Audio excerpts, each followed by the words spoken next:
কি গো সুচন্দাদি, তুমি কেমন মা বলো তো? মেয়ের বিয়ের কথাটা অন্তত ভাবো এবার। ঠিক বয়সে মেয়ের বিয়ে না দিলে পরে আর ভালো ছেলে পাবে? দেখতে দেখতে বয়স তো 25 পেরোলো। আমার রিনির থেকেও তো তোমার মেয়ে 1 বছরের বড়। মেয়ে তো আর নিজে মুখে বলবে না যে আমার বিয়ে দাও। সেটা বাপ মাকে উদ্যোগ নিতে হয়। আমি বাপু ভালো ছেলে পেয়ে আর হাতছাড়া করিনি। অগাধ সম্পত্তি ওদের, বড় ব্যবসা, সবই তো জানো। কম বড় লোকের ঘরে আমার রিনির বিয়ে হয়েছে। সোনায় মুড়ে রেখেছে আমার মেয়েকে। সব মায়েরই তো ইচ্ছে হয় গো একটা হীরের টুকরো ছেলের সাথে মেয়ের বিয়ে দিতে। আমি তখন আমার ঘরে ঘুমোচ্ছিলাম। ঘুম ভেঙে গিয়েছিল রেবতী কাকিমার কথাতেই। রেবতী কাকিমার এমন কথায় আমার মাকে খুব নিচু স্বরে বলতে শুনলাম, সবটাই মেয়েদের কপাল রেবতীদি।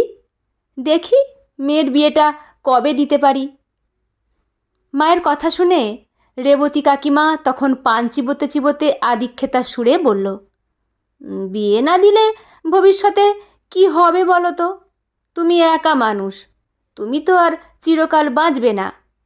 আর তোমার ওই একটি মাত্র মেয়ে। আমার তবে সেদিক থেকে নিশ্চিন্ত। মেয়ের বিয়ে দিয়ে দিয়েছি, এবার ছেলের বিয়েটাই বাকি। তবে সংসারে একটা ছেলে আর একটা মেয়ে থাকা খুব দরকার। কারণ মেয়ের বিয়ে দিলেও ছেলে তো কাছেই থাকবে।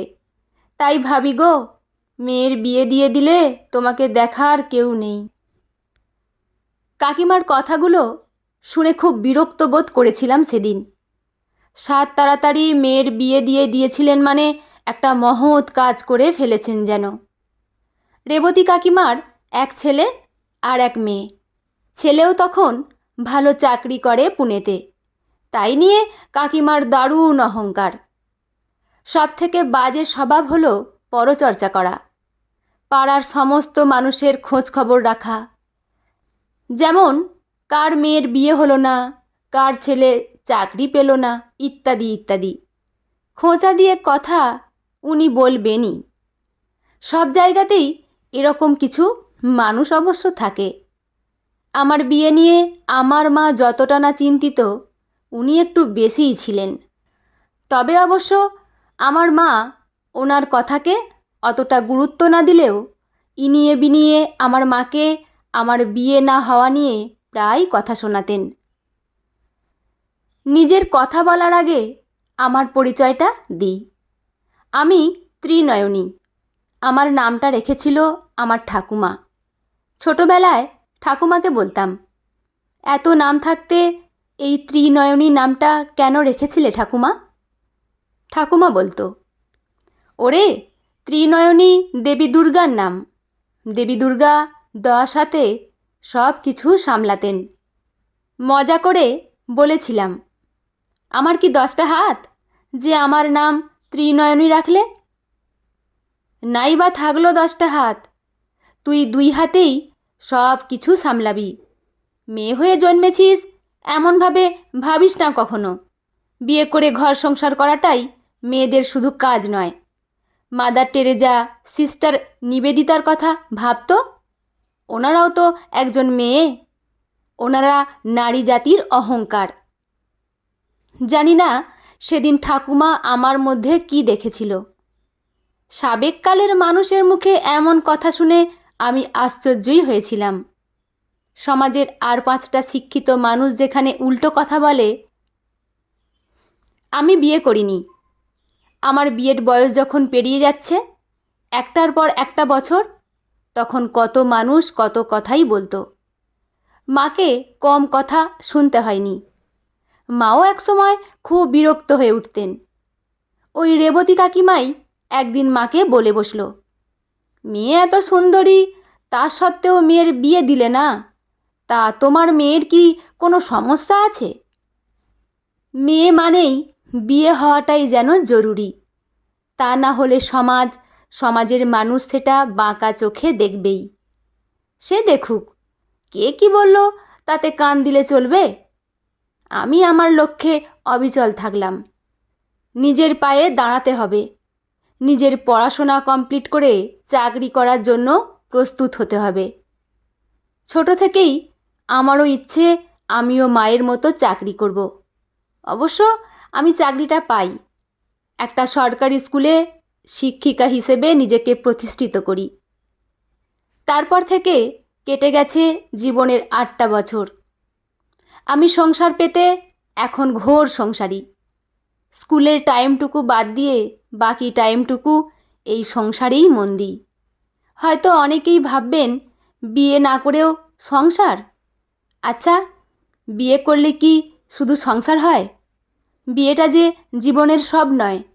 বিয়ে নামক একটা সম্পর্কে মাত্র একজনের সাথে না জড়িয়ে আমি সম্পর্কের গাঁটছড়া বেঁধেছি অনেক মানুষের সাথে, আর তাতেই জীবনের সব সুখ খুঁজে পেয়েছি। আজ আমার ঠাকুমার কথা মনে পড়ে। দুহাতেই সব কিছু সামলাতে বলেছিল, দুহাতেই আজ সামলাচ্ছি। মাঝে মধ্যে মনে হয় দেবী দুর্গার মতো কেন 10টা হাত আমার হলো না। নিজের সংসারের গল্পটা তাহলে বলি। চাকরি পাওয়ার পর একদিন মাকে আমি জানিয়েই দিলাম, মা, আমি সত্যিই বিয়ে করব না।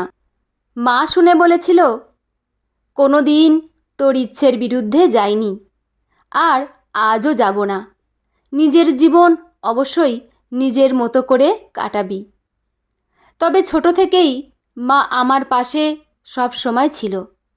বাবা মারা যাওয়ার পর থেকে মাই হয়ে উঠেছিল আমার সর্বে সর্বা।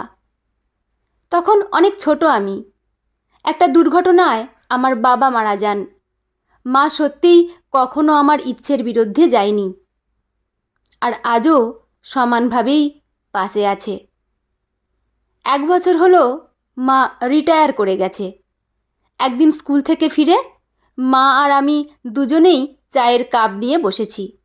মাকে বললাম, তোমার সাথে একটা ইম্পর্টেন্ট কথা আছে। জানি না কথাটা শুনে তুমি কি ভাববে।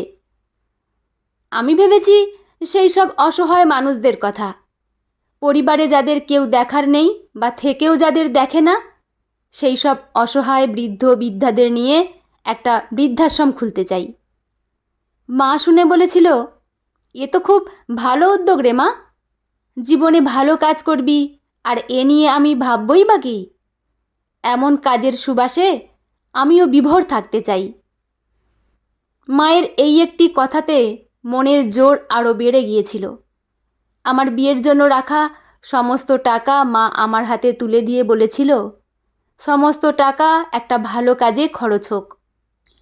তারপর আর থেমে থাকিনি আমি। অবশেষে একটা বৃদ্ধাশ্রম তৈরি হয়।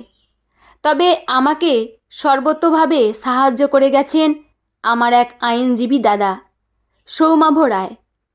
সরকারি অনুমোদন পেয়ে আজ থেকে 5 বছর আগে উদ্বোধন হয়েছিল এই বৃদ্ধাশ্রমের। এখন 50 জন সদস্য আমার এই বৃদ্ধাশ্রমের। হেসে গান গেয়ে আনন্দে ওদের সাথে ভালোই কেটে যায় আমার। এখন বিভিন্ন সংস্থা, এনজিও থেকে প্রচুর সাহায্যও আসে। জানেন, এই পৃথিবীতে সব কাজের মূল্যায়ন হয়, ভালো কাজেরও হয়, মন্দেরও হয়। ছোট থেকে মা একটা কথাই বারবার বলে এসেছে, কখনো নিজেকে নিয়ে অহংকার করতে নেই। মানুষ হয়ে জন্মেছ যখন, তুমি এমন কাজ করো তোমাকে নিয়ে মানুষ অহংকার করবে। তবে আজ আমি কতটা খুশি তা আর বলে বোঝাতে পারবো না। আমার স্বপ্নকে সার্থক করে তুলতে পেরেছি। একসময় কত মানুষ আমার লক্ষ্য থেকে আমাকে বিভ্রান্ত করতে চেয়েছিল, সমাজের গতানুগতিক স্রোতে ভাসাতে চেয়েছিল আমাকে। আজ বিয়ে নামক সংসারের ক্ষেত্রে আবদ্ধ হয়ে গেলে হয়তো আমার স্বপ্নকে সার্থক করতে পারতাম না। কত মানুষের ভালোবাসায় যে ভরে উঠি তা বলে বোঝাতে পারবো না। এই তো সেদিন সন্ধেবেলায় আমার অফিসে বসে কিছু কাগজপত্র গোছগাছ করছি। হঠাৎ একজন বয়স্কা আমার নাম ধরে ডাকছে, তিনু, একবার আসবি মা? আমি সামনে যেতেই উনি বললেন, এখানে এসে আমি খুব ভালো আছি। তোদের মতো মেয়েরা আছে বলেই আরও কয়েক বছর বাঁচার স্বপ্ন দেখতে পারি। এভাবেই সেবা করে যাস, তোরাই তো নারী জাতির অহংকার। বললাম, হ্যাঁ কাকিমা, সবই তোমাদের আশীর্বাদ। অনেক অনেক আশীর্বাদ করি মা, প্রতি ঘরে ঘরে যেন তোদের মতো এমন একটা করে মেয়ে জন্ম নিক। এই আশীর্বাদটুকুই আমাকে এগিয়ে দিচ্ছে আমার কাজে। সত্যিই তো, এখানে এসে অনেকেই ভালো আছেন, আর ভালো থাকবেও। একটা শান্তিও আছে এখানে, আর সেটা নিজ মুখেই স্বীকার করলেন সেদিনের সেই রেবতী কাকিমা। হ্যাঁ, সেই রেবতী কাকিমা, যিনি আমার বিয়ে নিয়ে একসময় কত কথা শোনাতেন। আসলে বলাই তো হয়নি রেবতী কাকিমার গল্পটা। রেবতী কাকিমার ছেলে বিয়ের পর বউ নিয়ে চলে গেল বাইরে। ছেলে আসলে বাইরে থাকে, চাকরি বাকরি ছেড়ে তো বাবা মায়ের কাছে পড়ে থাকতেও পারবে না, আর বাবা মাকে বিদেশে নিয়ে গিয়ে রাখাও সম্ভব নয়। খুব স্বাভাবিক সেটা। আবার এখানে এত বড় বাড়ি, কে থাকবে তাহলে? নানা টেনশন।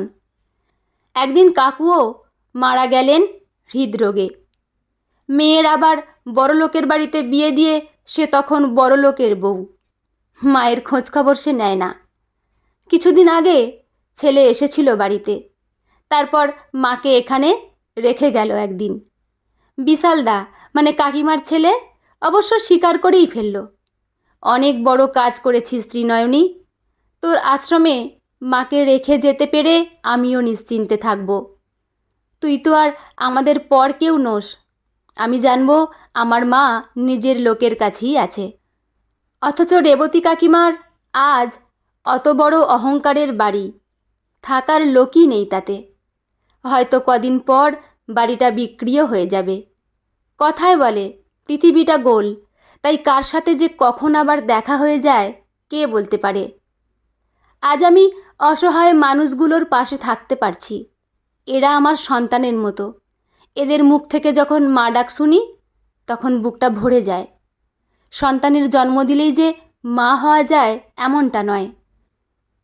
আমার সংসারে আজ এতগুলো সন্তান আমাকে ভরিয়ে রাখে এক সুন্দর সুখানুভূতিতে। এতগুলো মানুষের ভালো থাকাতেই আমিও বেশ ভালো আছি। বন্ধুরা, গল্পটি এখানেই সমাপ্ত। গল্পটি আপনাদের কেমন লাগলো অবশ্যই কমেন্ট করে জানাবেন। লেখা সরজিৎ ঘোষ, পাঠে আমি রিমি। দেখা হচ্ছে পরের কোনো গল্প নিয়ে। ভালো থাকবেন সবাই। ধন্যবাদ।